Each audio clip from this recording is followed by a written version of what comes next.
I'm living in London, I'm 29, and I get a call from my dad. He tells me that he's just been diagnosed with terminal cancer, been given 3 months to live, and he asks if I can please come home. So in the space of about a week, I tie up my life, I jump on a plane, and I land back in country New South Wales. It was a beautiful, but a really challenging year. Dad, he was a magic man. He was a beloved children's book illustrator, wickedly funny and smart, unimaginably talented. He could conjure up these worlds in watercolours that'd just take your breath away. But he'd also become a really bad drinker. And by the time I came home, he'd burned bridges with a lot of the people who he loved. Luckily though, the pain meds for the cancer meant that he couldn't drink as much as before. And in so many ways, he came back to us, and we came back to him, reuniting him with friends and loved ones, and healing as a family.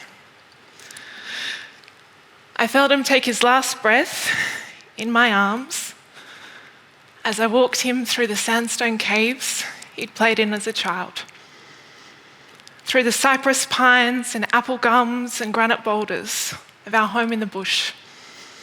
And I told him that every time I saw something beautiful in nature, I'd see it through the magic of his eyes, and he'd be with me.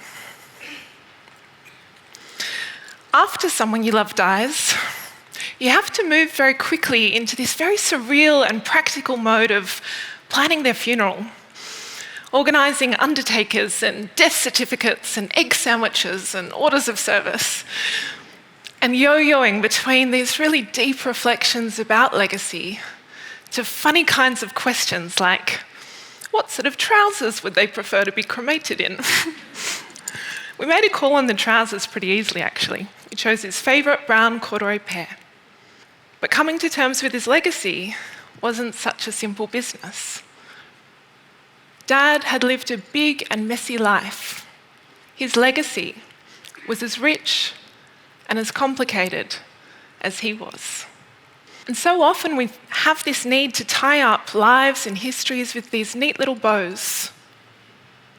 But maybe in allowing for those deeper complexities, understanding a legacy in all of its shadow and all of its light, we can then choose what we want to inherit and what we want to leave behind. Because here's the thing, we don't just inherit legacies from our family. Our world is made up of billions of complicated legacies that we inherit from ancestors right throughout time. And some of these legacies are so big and so complicated that they become mythologized. And it can be easy to forget that at one point in time, a person like you or I had an idea, convinced a few others it was worth doing, and changed the world forever. Pope Nicholas V was one such complicated ancestor who laid the foundations for the doctrine of discovery, which would authorize the kings of Spain and Portugal to invade Africa and the Americas, to steal these continents' wealth and lives and lands, all in order to grow the riches of the Catholic Church. In one light, his legacy would be that of an arts patron. With all that stolen wealth, the guy funded the Renaissance. But in time, he would come to be understood as one of the architects of colonization, normalizing harm and extraction and abuse against people and lands worldwide. We jump forward 200 years to colonized America, and we meet Andrew Carnegie, who's opening his first steel mill in 1875. The empire that Andrew would build would help transform America from an agricultural nation into an industrial one. It's a big job. So, Carnegie convinces the government to let him underpay his workers and pay minimal taxes, and then use the bulk of the profits to grow his business. Government concedes, his workers strike, but he holds out, and eventually he becomes a billionaire. Carnegie thinks it's criminal to die a rich man, though, and so spends the bulk of his wealth in his lifetime on libraries and concert halls, big buildings with his name on them. He wanted his workers to be able to self-improve the way that he had. Problem was, his workers were generally too exhausted from those low wages and long hours to ever visit and enjoy. And by the time Carnegie dies in the early 20th century, his legacy of robber baron philanthropy has become both the bedrock and the get-out-of-jail free card of modern capitalism and the free market. Meanwhile, the Industrial Revolution continues at pace, and all around the world, stolen lands are cleared, overgrazed, mined, people are enslaved, exploited, incarcerated. We normalize a culture of extraction. And all of this culminates in the 1980s, when we meet a group of executives from big oil companies like Exxon and Shell, who've just learned that the products they're digging up out of the ground and burning are actually causing terrible harm to the health of the planet. But oil prices were down, and yacht acquisition strategies were underway. So they make a call, choosing not to safeguard the health and well-being and prosperity of the billions of other humans that they share the planet with, but to back the profits of their shareholders instead. To do this, they set about creating one of the most effective disinformation campaigns in the history of the world. They hire the same PR team the tobacco industry used to help pretend smoking didn't cause cancer. They funded a team of scientists to muddy the waters of basic atmospheric physics. They set up their own think tanks to publish these quack reports. And then they funded an army of lobbyists to spread this disinformation worldwide. They also sponsored a bunch of sports teams and arts festivals too. They created a legacy that was unthinkable. Wealth for a few at the expense of wholesale planetary destruction. But so often, these mythologized ancestors, they're the ones creating their own mythologies, spreading enough of a story to keep us quiet, to say, yes, but, and then go back to looking away. But maybe, like with Dad, if we can come to understand these legacies in the fullness of their light and their shade, then we, as the inheritors, while we can't change the past, we can absolutely choose what we do next. So jump forward again and arrive in 2016. My dad dies, I turn 30, and all of these complicated legacies and billions more coalesce to land us smack bang in the middle of the climate crisis.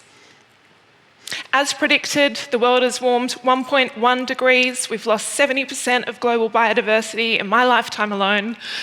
And it's not just the fossil fuel industry. From buying milk to turning on the lights to getting in our cars, we've inherited a world where most choices we make cause harm. Until that point, I'd been a book designer, and I'd loved working with authors to help bring their stories to life.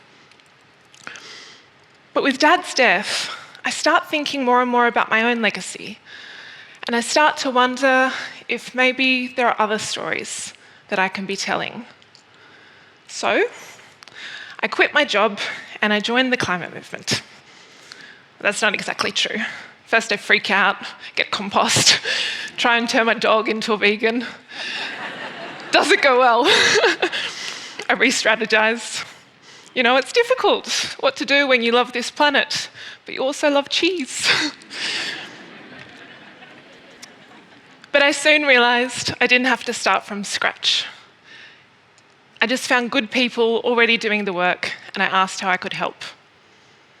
I was joining a collective legacy of resistance and leadership stretching back thousands of years, of which First Nations people have always been at the helm. All I needed to do was to show up and be willing to learn. Because as big and as complicated as climate change can seem, we actually have all of the solutions. From energy to transport to agriculture to First Nations leadership. The only thing holding us back at this point from implementing them at the pace and the scale required are a bunch of humans, otherwise known as politicians, who either lack the foresight to understand the scale of the catastrophic legacy that they are creating, or else they are deliberately looking the other way. So, in early 2020, under skies deep orange with smoke and ash from those unforgettable Australian megafires, myself and two very clever friends joined forces to launch Groundwell, Australia's first giving platform for climate action. We knew that there were a bunch of people out there who wanted to support climate action but didn't know where to start, and that there was a bunch of really strategic climate action out there ready to scale up and deliver impact, but being held back by a critical lack of funding. So we created Groundswell to join the dots between people who care and the people with solutions. We wanted to leave behind the Carnegie style of philanthropy and instead create a collective legacy grounded in community and in solidarity. Our members are everyday people who donate, we pool this money, and then we make grants to people and organisations who are cutting through that political inertia and fast-tracking climate action, climate justice, and climate solutions. Over the past few years, we've raised and granted out over $2 million to people and organisations achieving major wins, from strengthening environmental laws to shutting down coal mines, to taking on gas giants, to bringing in the climate election. And every member who joins Groundswell shares a testimonial of why. It's all about legacy. I want to be a good ancestor. I love this planet, and I love my children. This is for them. But despite entering an age of global boiling and scientists literally issuing the final warning for humanity, month after month after month, I see brilliant strategies and solutions going unsupported, unfunded, missing opportunity after opportunity. It's bonkers. Across the board, there is still nowhere near enough funds to go round. But last year, the brand Lulu Lemon brought in about as much money as global funds donated to solving climate change. Do we really want to be remembered as the generation who spent more on athleisure wear than on planetary survival?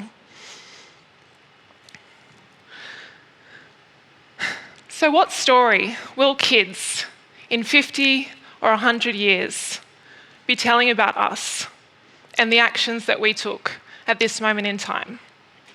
The very last generation, with the knowledge and the tools and the opportunity to turn the climate crisis around. Will they tell the story of a generation who is so caught up in all those old bankrupt mythologies, in all of our own overwhelm and guilt and fear, that we looked the other way once again and missed our shot. Or they tell a different story. Sometimes, when the shadows get too deep and my little mammal brain just can't cope, I wish I could talk to my dad about the work that I do and this time that we're in. I don't know what he'd say. I think I'd probably just be rolling another cigarette. But I look to nature, and I see things through the magic of his eyes, and it's pretty clear. Some things are complicated, but some things are really simple.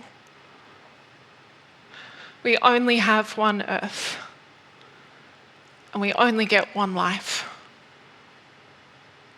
So how will we, all of us, make it count?